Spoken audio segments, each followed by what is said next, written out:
Game 3, Eastern Conference Finals, the Chicago Bulls at the Miami Heat, series tied 1-1. I'm joined with Stephen Nover. I'm Marco D'Angelo. Stephen, this series looks like it's got the makings of definitely going 7. And I think the NBA, if they want a series to go 7, it's this one, because this is getting great TV ratings with LeBron and Dwayne Wade and Chris Bosh and then the upstart Bulls. What do you make of this series so far before we get into the picks? Well, I think Miami did well to get a split. Chicago hasn't shot very well, though, and it's hard to go up 2-0 when you don't shoot that well. And interesting series. I agree with you. I think it's going to go 6 or 7, probably 7. The other one that we just talked about, the Western Conference Finals, I'm 0-2 in that one, but I am 2-0 in this one. So I've kind of got a good feel for this one. And my thinking going in, this was my thought process. Game 1, I thought Chicago had something to prove. They were the #1 seed. They were underdog in the series. Everybody was talking about the Heat and already had the Heat advance into the NBA Finals after them taking care of Boston. So did the Heat. Yeah. And I just said, Chicago's going to come to play. Yeah. They're going to come. They're going to have a great game. I just think Chicago has matchup edges, that they can attack the basket better, than other teams were able to do against Miami. And I thought Chicago plays great defense. They did everything I thought in Game 1. That Game 1 was so dominating that anybody that considered the Heat in Game 1 was jumping. They were jumping off the bandwagon. I mean, there was people breaking ankles jumping off that bandwagon from Miami after Game 1, running to the Bulls saying this is going to be easy. And I said, no, whoa. The worst thing that I thought, and the key to Game 2, was the fact that Game 1 was on Sunday and Game 2 was not until Wednesday. I thought for the young Bulls to sit and read their press clippings, listen to every, talking head on ESPN and Sports Talk Radio talking about how good they are, I think they got a little cocky going into Game 2. And I went with Miami. Vegas didn't over-adjust the line. It was only a half-point move off of a 20-point win. And to me, that told me something, looking at that line, that Vegas was not scared of Chicago action.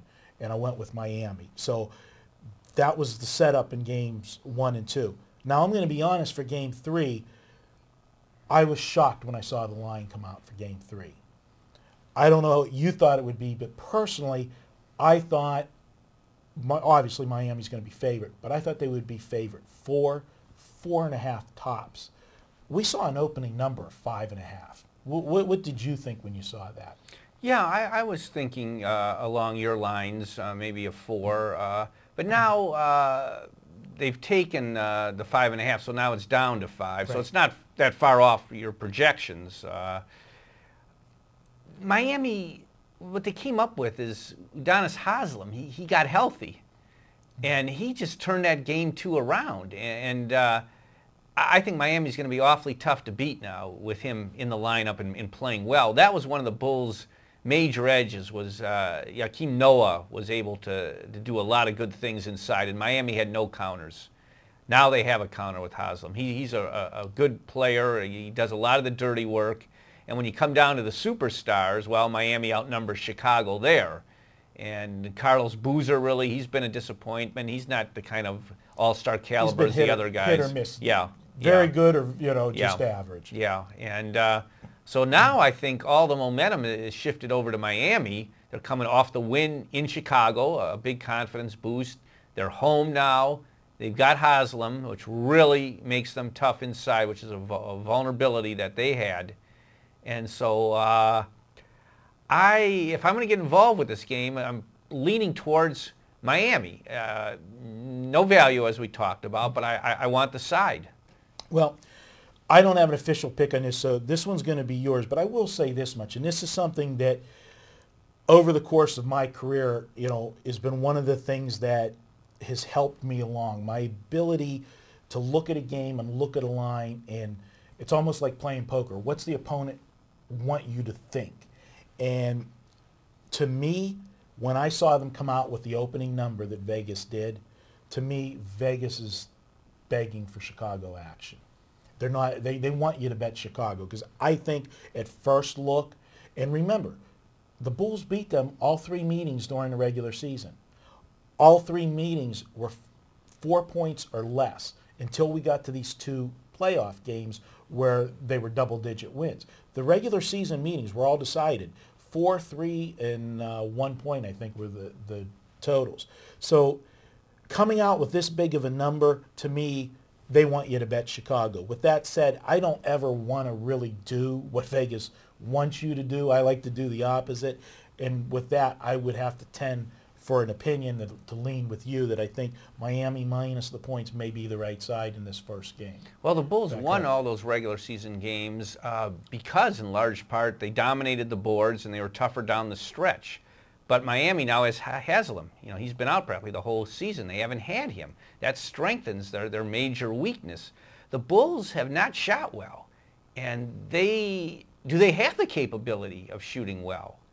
And that, to me, I mean, Miami plays pretty good defense themselves, and you put LeBron James and Dwayne Wade on a, you know, with the ring waiting for him at home. I mean, I got to take a whole lot of more points than that until Chicago proves that they can shoot from the outside. I'm not going to take a bad shooting outside team. I don't care how well they play defense against those 2 super studs at home off a confidence-building road game. No question.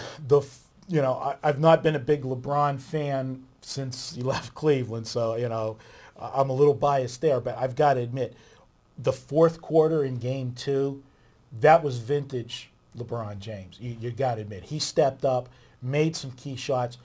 When Chicago came back and had all of the momentum, cut the game to 2, and he stepped up and nailed that 3-pointer he nailed with a guy in his face, that changed the whole momentum, stopped that run, put Miami back on track, and then carried them on to the victory. So if they can build on that momentum at home in Game 3, you know, Miami could end up with an easy win. I'm going to have no official play on this one. I gave my pick in the other video, but we're going to give this one to you. Your official free play for this video? I'll lay the points with Miami. I mean, Derrick Rose, maybe deservedly so, being the MVP, but who would you want in crunch time? Who would you want if you had one player? For me, LeBron James. It's an easy question to answer. Well, there's always the adage, and, you know, when you have these up-and-coming superstars, when we got to admit, Derrick Rose is an up-and-coming superstar. Yeah, certainly nothing against him. Yeah. Until you've done it at the next level, you know, in one, this team hasn't done it yet, so they're still learning how to do it. And I do believe with you in that tier system in the NBA. This isn't baseball. Yeah. You know, you've got to earn your dues in the NBA. You've got to, and the Bulls didn't even make the playoffs. Yeah. You know, and so, you know, they're faced with a situation where they're going on the road. You know, their toughest road playoff game to date. They can't make shots from the outside. I don't know if they can. Don't know if they have the players to do it. Well, there you go. We've got Stephen Nover with his free pick on Miami minus the points. As we said, currently the line is at -5, and that's going to wrap it up. I'm your host, Marco D'Angelo. I want to thank Stephen for coming in. And just a little plug for Stephen, check out in the forums, pregameforums.com. You can find Stephen Nover does an excellent article every day called Nover Notes, where he just breaks down the baseball card for you and tells you all kinds of useful information that you can use in your own handicapping, and it's gotten a great response, Stephen. So thanks for doing that for, you know, our readers on pregame forums, and keep up the good work with that. Thanks, Marco. Even though you disagreed with me a couple times today, we got to give credit where credit's due. So that's going to wrap it up for this week. We'll be back next week. We'll preview some more games, and best of luck. Enjoy the game on Sunday. I'm Marco D'Angelo. Talk to you next week.